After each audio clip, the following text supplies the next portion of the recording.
Hi there, welcome to the shop. I'm Kale. So I thought I'd walk you through my process for designing and building a magnetic knife block and also explain some reasons how this knife block came to be and kind of what I'm up to in the shop. So hope you'll join me. I'm not big on speaking roles in movies, so this will mostly be music, maybe some text on the screen, just let you kind of see what I'm up to. If you have questions, please leave them in the comments.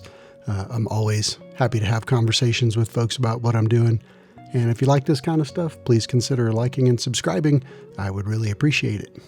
So really this came about because I was building a coffee table out of a slab and I had some material left over, a lot of excess stock, and was trying to figure out what I could do with it. And also wanted to find a way to do a smaller test of a new resin technique that I want to try that I call triple espresso, basically using used espresso grounds in resin along with wood to make a coffee table. So this smaller project worked out really well for that.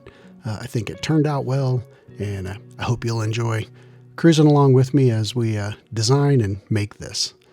So typically I like to rough out my ideas either on paper, or if I have my iPad with me, I'll use Shaper 3D.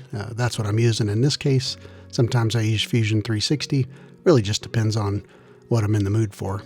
But anyway, this is not exactly to scale. It's pretty close, but I'm really just looking to figure out what it is that I'm up to. What do I want to make? What kind of mold do I need to build? What's the size, shape? And then after that, I kind of jump out of modeling and kind of go to work.